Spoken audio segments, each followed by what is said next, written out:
Kakuzu and Deidara are two members of the Akatsuki that serve as the footsteps for Naruto and Sasuke to climb as they reach the strongest dojutsu users of history. And in today's video, I'll be seeing which of these Akatsuki members is stronger. Starting off, I'll go over Deidara and his abilities before moving on to Kakuzu, his scaling, and then finally wrap up the video by pitting the two against each other. Now, starting off with Deidara, in terms of speed, he's able to react to and dodge one of QB Imp Naruto's strikes. This same Naruto is able to fight Kakashi for hours on end, although Deidara does go on to get one of his explosives reacted to by Kakashi, and Kakashi actually even seems to react to his own weapon being flung back from the explosion itself. Deidara is also unable to get out of one of Gaara's sand traps and even gets his arm ripped off, though he does manage to implant some of his clay into the sand. Deidara also is able to keep up with Onoki in the air, though Onoki himself doesn't have too many crazy speed feats. Aside from when he's temporarily buffed by the Raikage and his lightning cloak, we actually see some of the lightning surrounding Onoki himself.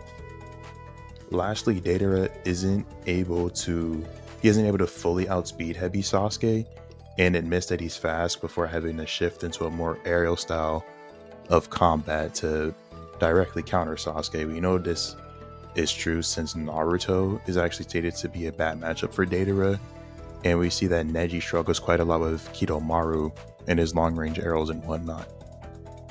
Deidara also isn't the greatest when it comes to durability either, getting his arm torn off by Gaara, getting beaten up some by QB Naruto, making his lip bleed, and he is able to survive his own landmines, but he does come out with some injuries, I believe, to the arm and face.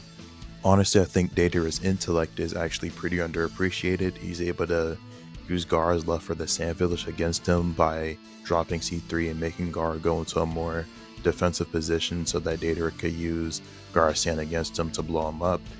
He instigates Naruto with such finesse that Mark Phillips would blush, and then he has some strategies that he employs well against Sasuke. Uses I can't say that word on YouTube, a detonation clone to distract Team Guy and Kakashi from hunting him down and killing him, and probably more. Now, obviously, the bread and butter when it comes to Deidara is his art, which he uses through explosions. He uses the mouths on his hands to chew up and manipulate his clay and then detonate it using his explosion Reese Kekkei Genkai. C1 makes small creatures like beetles and birds. C2 makes the dragon with the guided missiles and its best use of landmines. C3 is the explosion he tried to use on the Sand Village, though he doesn't seem to use it outside of that type of scenario. C4 being the microscopic bombs that get released through a giant fake explosive of Deidara's, and C0 being his last-ditch double knockout move. Obviously, the clay is still weak to lightning style as shown in this fight against Sasuke, and Deidara also can make things like clay clones or even go underground using earth style. With all this covered, I'll go over Kakuzu, his scaling, and his abilities next.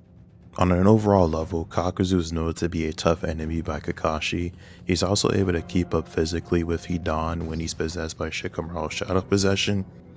Kakuzu and Hidan are also noted to be a formidable duo by the data book, and obviously a duo should obviously have some scaling to one another in speed for the most part. Kakuzu's durability is also pretty good. He's able to survive the attack from the Two Tails seemingly unscathed, and also didn't lose any heart or anything like that. Kakuzu's Diamond Morph is also insane, allowing him to take any attack that isn't lightning release, according to that. Was one of the worst performances I've seen in my life. I couldn't sleep. He is able to use Diamond Morph in conjunction with Taijutsu and uses it to break down an entire B-rank ceiling jutsu used by Chiruku, one of the Guardian Shinobi 12. Kakuzu's main ability is his Jiangu technique. It allows him to store up and use the abilities that are chakra natures of 5 hearts at a time. His wind heart is able to cause good area of effect damage. His fire style is decent. When paired with its wind, is able to actually cancel out the effects of Kakashi's water style. His lightning style is able to cancel out 2 Kakashi Raikiris, and it actually did manage to burn up some of Kakashi's skin a little, even disintegrating one of the gloves on his hand. And Kakuzu can enter a Jiangu form where he fuses with the hearts themselves and can even shift into a long range mode. In his Jiangu form in general, he gains a chakra buff and is known to be particularly fast by Kakashi himself. One last side note about Kakuzu's abilities is that he can extend his limbs using his unique physiology. He also uses his wires to tangle up people like he did to Kakashi after Kakashi tried using water style to counter his wind enhanced fire.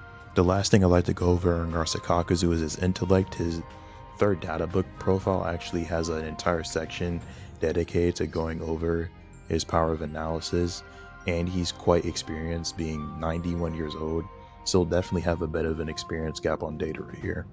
With all that being covered, let's head into the versus matchup itself. Starting off, I think Kakuzu has a bit of an advantage when both fighters start on the ground. He's able to extend his own limbs, so he's able to catch Deidara before he goes into the air. And even if that doesn't work, he can get his hearts out early or use Diamond Morph in response to any of Deidara's C1 bombs. Kakuzu then really could just release his mask, start pressuring Deidara, and eventually I think Kakuzu will pick up on what Deidara is using to get his explosions working and discover the weakness that the clay has to lightning release. If that happens before Deidara really gets in the air, I think Deidara just kind of loses here, likely getting shocked and then getting pulled in and having his heart ripped out by Kakuzu. Although I can see Deidara taking flight relatively early on just to be cautious against a fellow Akatsuki member, since he does respect them a lot for the most part. Now, something I checked in preparation for the video was the ranges the databook gives for Kakuzu and Sasuke's respective lightning, and what I found is that Chidori Spear, which I think is the lightning style Sasuke used on Deidara's C2 Dragon that was barely shorter than what was allowing Sasuke to hit it, is actually classified as close and mid-range by Databook 3 compared to Kakuzu's False Darkness, which is classified as close, mid, and long range. So I think Kakuzu's lightning still has the classifiable range to hit Deidara in the air, provided he isn't too far up like he was against Gaara. If he just uses C2, then Kakuzu should likely be fine. I honestly think the battle starts to shift more in Deidara's favor when Deidara starts getting more desperate and blowing out maneuvers like C3, which I don't think Kakuzu could tank. Probably just blow him apart, kind of like the Rasen Shuriken, and especially C4, which he has really no hopes of surviving against. Kakuzu's primary defense against explosions is just harden his own skin, and that really won't work when the explosions are occurring on a cellular level. Anyway, hope you guys enjoyed the video a lot. I did. I went off script. I guess you guys could probably tell. I'm gonna have some fun editing this one, and I'll hopefully be able to drop another one soon. See ya.